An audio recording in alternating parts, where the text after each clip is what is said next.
Good day guys and welcome to another episode of Riding in Tandem. RIT, Riding in Tandem, RIT. With me, RM. And me, Elaine. At sa episode na to, tetestingin natin ang Jetour T2. Kasama natin ang Not a Pro Driver. Hi guys, name is Don, not a pro driver.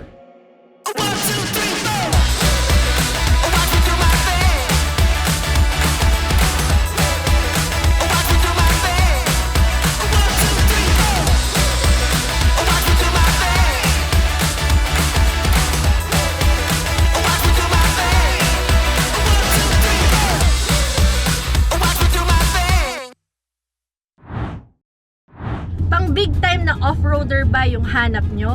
Yung gwapo, may character, at syempre 4x4. Subukan natin to. Eto na nga, nangangati na ako eh. Unahan pa lang, ang dami nang nangyari, machong macho. Yung grills pa lang sobrang imposing, nakalagay pa, Jetour. Yung ilaw din, yung DRLs kakaiba. Tapos yung ilaw niya, naka-projector LEDs. Naka-LED rin yung fog lights niya. Meron din tong hilahan sa unahan. Matte din yung bumpers niya para pag pinangharabas mo, walang magagasgas. Sa sides naman, nakalabas yung mga matte body moldings, no? Parang wide body kit na kaagad, di ba? From stock. Meron din siyang roof rails, saka stepboard. Ang size ng gulong, 255, 55, R20. Sa likod naman, ang unang makikita mo, nakasabit sa likod yung spare tire. Lahat ng angulo, napakaganda, pang baragan talaga. Meron siyang shark fin antenna, meron din siyang third brake light at saka defogger. Yung pag-open ng pinto sa likod, pa-side siya at meron din siyang mga mat sa gilid. Kaya pag dinala mo sa trail, pwede mo siyang isaya doon sa mga vegetation. Ready to rock at pwede mo rin siyang i-roll sa rock. Pagbukas mo naman ng likod, napakalaki ng space, very usable. Lalo na kung mag-overlanding ka, kasyang-kasya dyan yung mga lalagyan mo, mga cooler, ganyan. Tapos ang dami pa niyang mga talian, meron siyang power supply, tapos meron din siyang lalagyanan na parang net na nagsistretch. O Sir Don, kamusta naman dyan sa second row? Ano ba mga meron dyan? Grabe, ang lubog dito, sir. Oh. Okay, so dito may mga handles yung basic natin, pero medyo fancy yung yung sa ilaw niya. Maganda yun nandito. And then sa Oh. pinto, rugged yung design niya, sir. Oh, okay. Rugged yung design niya. Yung tipong may handle dito, pag tinanggal ko yung handle, tanggal na rin yung pinto. Wow. Ganon katibay. Ayos, Yung kapitan niya dito.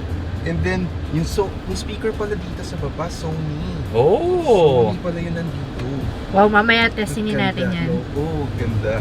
And then sa gitna naman, may aircon tayong dalawa. And then may USB-A at saka Type-C na charging ports. Tapos dito rin sa gitna, dito sa may center armrest, meron din siyang cup holders at saka may parang maliit na compartment, dalawang cup holders. So, Pwede lalagyan ng wallet. Yes. Ganon. Yes. Cards.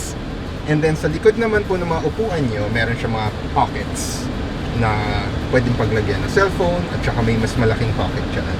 And then meron din sa upuan po natin yung ISOFIX and ayun, 3 pong seatbelt. Ayun. Uulitin ko lang second row yun pero sobrang daming laman, di ba? Sir Dami niya Don? nasabi, di ba?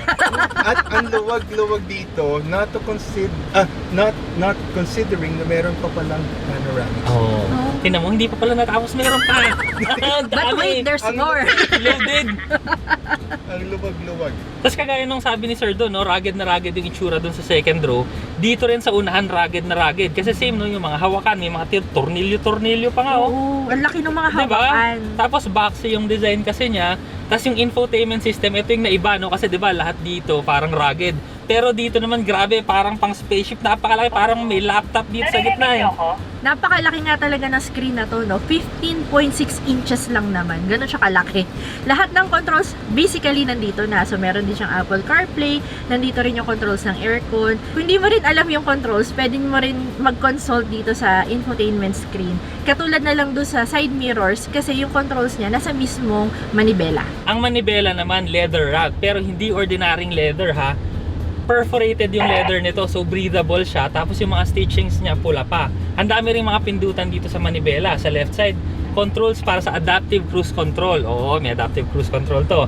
Tapos sa right side, controls naman para sa infotainment system. Ang instrument cluster naman, pagkalaki-laki rin na screen, as in, meron pa siyang tire pressure monitoring system. Makikita mo rin yung sasakyan sa unahan mo na nasa-sense niya kasi may picture dito. Pati yung music mo, makikita mo rin dito kung ano yung nagpe-play sa right side. Ang lalaki rin ng aircon vents nito at ang lakas din ng aircon. Sa baba naman nun, Meron siyang wireless charger, tapos meron din siyang patungan sa gilid kung gusto mo na naka-wire. Ang laki-laki ng shifter, sobra. As in, mas malaki pa sa palad ko. Yeah. Tapos, dipindot lang yung park. Tapos, may controls din dito para sa drive modes. Meron din para sa 360 cam, sa aircon. Tsaka yung may mga compartments din dito na malaki. So, pwede mo itong i-slide para doon sa mga cup holders. At ito yung susi. Yan yung pakita mo muna. Ayan. Kasi kakaiba yung susi niya, no? Ngayon lang na, di ba?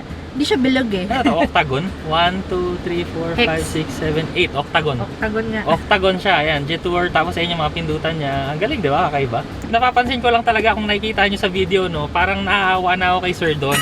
Kasi ang lakas-lakas ng aircon, pero dahil nga hindi ito naka-Ceramax na ceramic film, kaya init na init si Sir Don, no. Kaya isasarado ko na lang muna ng konti para hindi mainitan. Kawawa naman si Sir Don. Importante talaga yung Ceramax. Oo, ayan, o. Lalo na Sir Don, ngayon. yan okay na? Kalahati, naka-open. Oh, yan. At least, Thank you. hindi na sanay nahihirapan si Sir Don. Ako na lang yung nahihirapan. Siya na lang yung mangyayari. At saka kakaiba rin, no? Pati nga yung upuan mo. Oh, yun.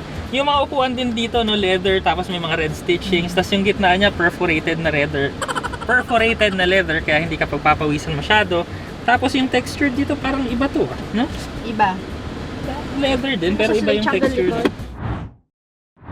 Pero alam nyo, ang importante kasi talaga dito sa Jetour T2 na masubukan natin ngayon, no? Yung drive, yung comfort. Kaya tatanungin natin si Sir Don. Sir Don, ang lapit pa lang kasi natin, no? Kamusta ba yung feel mo dyan, yung ride natin ngayon? Comfortable siya. Nagdadagdag din yung comfortability doon sa luwag niya. Na parang kahit anong pwesto, pag nangalay ka na, madaling pumwesto ng iba. Okay. Kasi sa sobrang luwag. Pero ang ganda-ganda ng upuan. Ang lambot-lambot. So, in short, si Sir Don na Don. Oo. Don na don siya sa likod mo. Don na Don yung feeling ni Sir Don. So ngayon, ang peg ko lang talaga driver. Correction, sir, not a pro driver. Subscribe. So agree naman ako kay Sir Don, no? Sobrang komportable. Ako naman as a driver, no, komportable rin kasi yung manibela, ang lambot lang niya. Yung upuan, ang lambot-lambot din. Yung mga tinatamaan ng siko ko, malambot. Tapos ngayon, no, relax na relax siya sa expressway. So 90 yung takbo natin ngayon. Pero parang effortless. Hindi ko naririnig yung makina. Yung tapa ko nga sa gasolina, no, mild na mild. Pero yun nga, 90 na tayo ngayon. Tapos yung rev, wala. Nasa mga 1,500 lang yung rev natin. Pag pinang 4x4 mo to, daming hawakan, no? Oo nga. Tapos try mo nga yung radyo. O Sir Don, kamusta? Anong pakiramdam mo sa radyo natin? Nasa more on yung clarity side siya rather than yung bass or yung boom.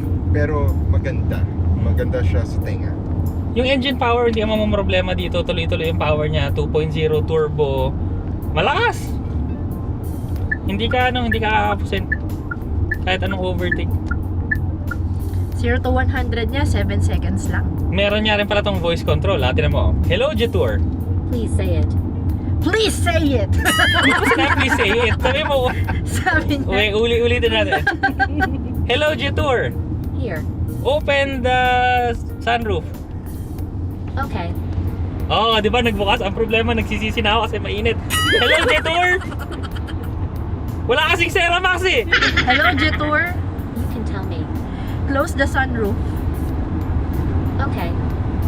Pagka nga pala baha, no, pwede rin to kasi 700mm yung wading depth nito. Tapos, pag nasa critical level na siya, no, may alarm din siya. Malalaman mo kung sumusobra ka na, hoy, wag ka na dyan pumunta.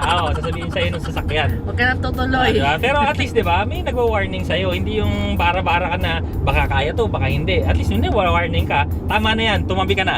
Di ba? Ang price nga pala ng Jetour T2, yung Beyond, 2.498 million. Tapos kung may kasama namang accessories ng Terrain, 2.598 million. Dito na tayo sa segment na The Good. And the bad. Bad muna tayo. Siyempre, pagka ganito mga size ng sasakyan, ang hinahanap ng tao 7-seater. Pero ito kasi, 5-seater lang siya. Ako naman yung bad para sa akin. Medyo bulky kasi itong sasakyan. Kaya kung kunyari, maliit yung mga space nyo sa bahay, maliit yung parkingan nyo, maliit yung mga dinadaanan nyo, ito kasi medyo malapad siya. Ikaw, Sir Don, may bad ka ba? Mahirap maghanap kasi ang komportable namin dito sa likod. Oo. Parang gusto mo na lang matulog, no? Yan na tayo. Good naman, Sir Don. Ano yung pinaka-good mo sa buong sasakyan na to? Feel mo na safe ka at saka yung mga passengers as a driver. Feel mo mo na wag naman sana mangyari. Na nandun ka sa isang kahan, alam mo na kung may magkaroon ng discussion, safe ka. Yan yung isang priorities ko sa isang sasakyan na may buti. Tama, kasi lalo na kami, meron kami mga anak. So, syempre, gusto rin namin yung isasakay namin dito, safe din. Ako naman, highly techy siya. As in, sa sobrang techy niya, lahat ng mga functions niya nandito na sa infotainment screen. Ako kasi yung pinaka-good sa akin dito, no, yung itsura. Napakagwapo kasi talaga pagka nasa kalsada, alam mo yun, kanina nakapark lang to sa gilid. May huminto pang naka-SUV rin, tapos bumaba. Tinignan, anong sasakyan to? Sir, Jetour T2 po. Akala ko nga makakabenta pa ako kanina eh. Kasi may nakita ko interior, wow, ang ganda daw. Ang ganda-ganda ang forma, sabi. Pag nakabenta ka, may commission ka daw. Oo, dapat pala, ano talaga, no?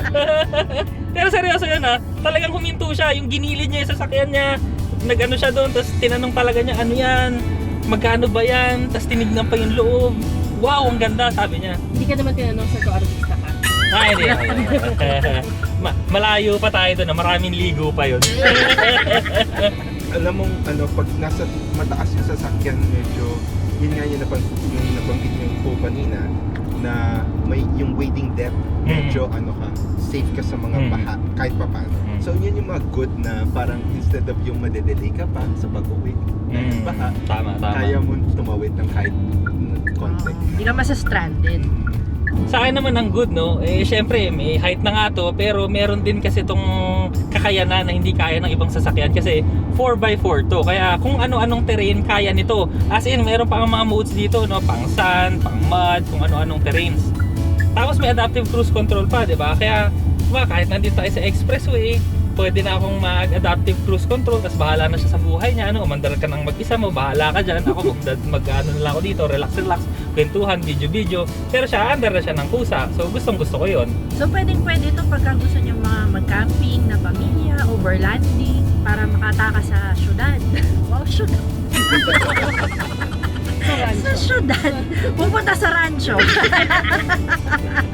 So, itong sasakyan na to, para sa akin talaga, no, guwapo, capable, kahit saan mo dalhin, kasama yung pamilya mo, kahit ba, kahit anywhere, basta guwapong go anywhere. Yun na siya eh. Kung afford mo siya, magandang choice to. Ikaw, ano palagay mo?